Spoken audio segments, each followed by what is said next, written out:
মা, তুমি এখানে চা বেচতেছো? তুমি আমারে আর কত কষ্ট দিবে? আমার বউ আমারে বললো চা বিক্রি করতেছে। আমি এই কথা শোনার পরে নিজেরা সামলা রাখতে পারি না। আমি এই জন্য তোমাকে নিতে আসছি। আমি থাকতে তুমি এত কেন কষ্ট করো? ভিক্ষা করো, চা বিক্রি করো, এত কষ্ট দরকার কি তোমার? আমি না তোমার সন্তান? তুমি না আমার জন্ম দিছো? তাহলে এত কষ্ট কেন করো আম্মা? বাবারে, কিছু কিছু কষ্ট সন্তানের ভালোবাসার জন্য করতে হয়। আমি চাই নাই ভালোবাসা, আমি শুধু চাই তুমি আমার পাশে থাকবা, সবসময় আমার পাশে থাকবা। তুমি পিছিয়ে কি করছো না করছো আমি সব ভুলে গেছি। তুমি আমাকে মাফ করে এখন তুমি আমার সাথে চলো, আমার বাসায় থাকবা, চলো। না বাবা, আমি তো তোর আগেই কইছি আমি যাব না। আমি চাই না তোর সংসার অশান্তি হোক, তোরা ভালো থাক, এটাই আমি চাই। তুমি এটা কেমন কথা বলতেছো? আমার সংসার অশান্তি? আমি যেদিন থেকে আমার বউরে বিয়ে করছি সেদিন থেকে তো আমার জীবন অশান্তি শুরু হয়ে গেছে। তুমি আর নতুন করে কি অশান্তি শুরু করবা?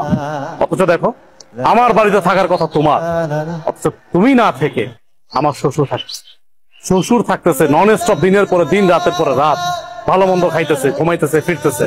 অথচ তুমি রাস্তা রাস্তা ভিক্ষা করতেছো, চা বিক্রি করতেছো। খারাপ লাগে না আমার? আমার তো খারাপ লাগে। তোমার তো ন্যূনতম কমন সেন্স টুকু আছে, অথচ আমার শ্বশুরের কোনো কমন সেন্স নেই। আমার বোর কাছে আমার শ্বশুরই সব। যাই হোক মা, আমি তোমার এত কথা বলতে পারতেছি না, এখন কোনো কথা আমি শুনবো না তোমার। তোমার এই চার ব্যবসা রাইখা এখন আমার সাথে তুমি চলো। এখন থেকে তুমি এই বাড়িতেই থাকবা। তুমি এত কিছুর পরেও সেই তোমার মাকে বাড়িতে নিয়ে এসছো? আমাকে তোয়াক্কা করে তুমি তোমার মাকে নিয়ে আসছো? তোমাকে কি তোয়াক্কা করবো? কি তোয়াক্কা করবো তোমাকে? আমি এই সংসারটা চালাই, আমি ইনকাম করি, আমি 5 তলায় বসে এসির বাতাস খাবো, আর আমার মা রাস্তা রাস্তা চা বিক্রি করবে, ভিক্ষা করবে, সে গাছের নিচে থাকবে।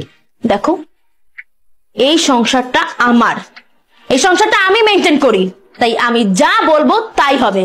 আমি তোমার মাকে নিয়ে থাকবো না এই বাড়িতে। কে কার সাথে থাকবে বা না থাকবে এটা একান্ত ডিসাইড করব আমি। তুমি ডিসাইড করার কে? কে তুমি? কে তুমি বলো? আমি কে মানে? আমি তোমার বউ। এই বাড়িটা আমার, আর এই সংসারটাও আমার। এই সংসারের সব দায়িত্ব আমি পালন করি, তুমি তো তেমন কিছুই করো না। সো আমি এই সংসারে যে ডিসিশন দিব সেটাই ফাইনাল। আর তোমার মা তোমার ছোট ভাই ঘরে টিকতে পারেনি, আমার ঘরে কেন টিকবে? হ্যাঁ, তোমার কি মনে হয় যে উনি অত ভালো একটা মেয়ের সাথে টিকতে পারলো না, আমার সাথে টিকতে পারবে? কখনোই না। আমি তোমার মাকে নিয়ে এই এক ছাদের নিচে কোনো দিনও থাকবো না। এখনো সময় আছে, তোমার মাকে বের করো। বাহ, এই বাড়ি তোমার, তোমার কথা মতো চলবে। এই বাড়ি আমার, আমি আমার টাকায় কিনেছি, পরিশ্রমের টাকা দিয়ে কিনেছি। আর চাকরিটা করতেছি পরিশ্রম করে, কিন্তু চাকরি করে টাকা উপার্জন করি। হ্যাঁ মানলাম, তোমার বাবা আমাকে চাকরি দিয়েছে, সে অনেক সহযোগিতা করছে, আমি প্রয়োজনে তার টাকা দিয়ে দেব, কিন্তু তুমি কোনো কথা বলবা না আমার মার বিষয়ে। আমি বাইচা থাকতে তোমার মা এই বাড়িতে থাকতে পারবে না, তাহলে তোমার সাথে আমার সংসার টিকবে না। কি হয়েছে মা, এত চিল্লাচিল্লি করছিস কেন? আপনার মেয়ে আমার মাকে এই বাড়ি থেকে বের হয়ে যেতে বলছে। আমার মাকে সে সহ্যই করতে পারতেছে না। আপনি জিজ্ঞেস করেন কেন আমার মাকে সে সহ্য করতে পারতেছে না? আমার মা গরিব, এই জন্য। বাবা দেখো, মহিলার দিকে তাকাও। এই সেই মহিলা যে কিছুক্ষণ আগে আমাদের কাছে চা বিক্রি করেছিল। আর উনি আমাদের কাছ থেকে টাকা কেন নেয়নি জানো? কারণ উনি আমার আদরের শাশুড়ি, আমার এই হাজবেন্ডের একমাত্র মা, ফকিন্নি মা, যার কারণে আমাদের কাছ থেকে টাকাটা তখন নেয়নি সে।